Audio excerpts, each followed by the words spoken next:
नवरात्रि के 9 दिन के 9 भोग, किस दिन क्या चढ़ाएं? नवरात्रि भोग 2024 नवरात्रि 9 डेज। नवरात्रि में बस कुछ ही दिन बाकी है। 3 अक्टूबर को नवरात्रि का पहला दिन है और 9 दिनों तक मां दुर्गा की पूजा अर्चना की जाएगी। नवरात्रि के दौरान कई भक्त व्रत भी रखते हैं। पूजा के दौरान विशेष पूजन सामग्री की आवश्यकता होती है। अगर आप भी नवरात्रि के दौरान व्रत रखने जा रहे हैं तो यहाँ जान ले कि किन वस्तुओं की जरूरत पड़ेगी। साथ ही पूरे दिन माता को अलग अलग किन चीजों का भोग लगाना शुभ होगा। साथ ही ये भी जाने कि इन दिनों किन खास बातों का ख्याल रखना अति आवश्यक है। चलिए जानते हैं नवदुर्गा के प्रिय भोग। नवरात्रि का पहला दिन, मां शैलपुत्री। नवरात्रि के पहले दिन घट स्थापना की जाती है। इस दिन मां दुर्गा के पहले रूप शैलपुत्री रूप की पूजा की जाती है। मां शैलपुत्री हिमालय की पुत्री हैं। उनको सफेद रंग पसंद है। इसके साथ ही उनको गाय के घी का बना भोग लगाना शुभ माना जाता है। नवरात्र के पहले दिन गाय के घी से बना हुआ हलवा, रबड़ी या मावे के लड्डू का भोग लगता है। नवरात्रि का दूसरा दिन, ब्रह्मचारिणी को पसंद है शक्कर और पंचामृत। चैत्र नवरात्रि के दूसरे दिन मां के दूसरे रूप ब्रह्मचारिणी की पूजा होती है। उनका प्रिय भोग शक्कर और पंचामृत माना जाता है। नवरात्रि के दूसरे दिन इसका भोग मां को अर्पित कर उपवास के दौरान आप ग्रहण कर सकते हैं। नवरात्रि का तीसरा दिन, मां चंद्रघंटा। नवरात्रि के तीसरे दिन मां के चंद्रघंटा स्वरूप की उपासना की जाती है। मां चंद्रघंटा को दूध बहुत प्रिय है। माता को दूध की बनी मिठाई, खीर का भोग लगाना शुभ माना जाता है। दूध मां को बहुत प्रिय है, इसलिए इसका भोग लगाने से मां बहुत प्रसन्न होती हैं। नवरात्रि का चौथा दिन, मां कुष्मांडा को लगाएं मालपुए का भोग।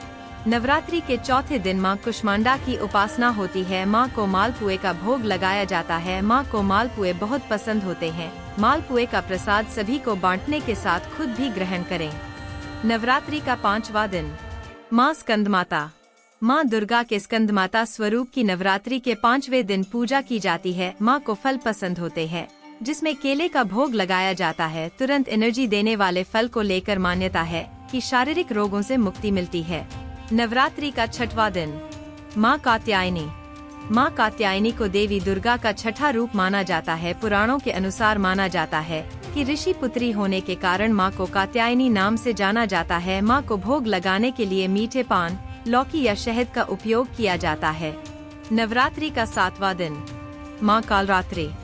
मां कालरात्रि दुष्टों का विनाश करने वाली है। मां दुर्गा के 7वें रूप कालरात्रि की 7वें दिन पूजा की जाती है। इनके शरीर का रंग घने अंधेरे जैसा और बाल बिखरे रहते हैं, इसलिए इन्हें कालरात्रि कहा जाता है। मां कालरात्रि को गुड़ बहुत प्रिय है। गुड़ से बने प्रसाद का भोग लगाना चाहिए। नवरात्रि का 8वां दिन, महागौरी को नारियल का भोग। महागौरी मां दुर्गा का 8वां है। अष्टमी के दिन मां के महागौरी रूप की उपासना की जाती है। महागौरी को माता पार्वती का रूप माना जाता है। महागौरी को नारियल बहुत प्रिय है। अष्टमी के दिन मां को नारियल का गोला चढ़ाएं। नवरात्रि का 9वां दिन, मां सिद्धदात्री। मां सिद्धदात्री माता दुर्गा का 9वीं शक्ति है। मां सिद्धदात्री भक्त को सभी प्रकार की सिद्धियों को देने वाली है। नवरात्र के 9वें दिन इनकी पूजा की जाती है। इसके बाद कन्या पूजन की जाती है। पूजन करने के बाद उनको चना मसाला या फिर हलवा, पूरी और खीर का भोग लगाना चाहिए। अब जानते हैं कलश स्थापना के लिए जरूरी सामग्री। शारदीय नवरात्रि के पहले दिन देवी शैलपुत्री की पूजा की जाती है। नवरात्रि की पहले दिन कलश स्थापना की जाती है और माता शैलपुत्री की पूजा की जाती है। कलश स्थापना के लिए पंचपल्लव या आम के पत्ते, मिट्टी के बर्तन, जौ, जल, साफ कपड़ा, नारियल, कलावा, रोली, सुपारी, गंगाजल, सिक्का, दूर्वा, गेहूं और चावल, हल्दी, पान के पत्ते और कपूर की जरूरत होती है। नवरात्रि में पूजा सामग्री की लिस्ट: धूप, फूल, फल, पान के पत्ते, लौंग, इलायची, दूर्वा, कपूर, अक्षत, सुपारी, नारियल, कलावा, लाल चुनरी, लाल कपड़ा, लाल चंदन, मां दुर्गा की तस्वीर, घी का दीपक और श्रृंगार का सामान नवरात्रि की पूजा सामग्री में शामिल है। अब जानते हैं कि नवरात्रि में हमें किन बातों का खास ध्यान रखना चाहिए। नवरात्रि की शुरुआत में घर की अच्छे से सफाई करें। मां दुर्गा के स्वागत के लिए घर के बाहर रंगोली बनाएं। देवी पूजा में 16 श्रीगंध की सामान रखना न भूलें, जैसे लाल चुनरी, लाल फूल, कुमकुम, सिंदूर, लाल चूड़ियाँ, बिंदी, आभूषण। नवरात्रि के आखिरी दिन इन्हें किसी जरूरतमंद महिला को दान करें। दुर्गा माँ की पूजा करते समय देवी मंत्र दुम दुर्गाय नमः का जाप करें। नवरात्रि में देवी माँ के साथ छोटी कन्याओं की पूजा करें। जरूरतमंद कन्याओं की शिक्षा के लिए पैसे या अन्य सामान जरूर दें। जय माता दी।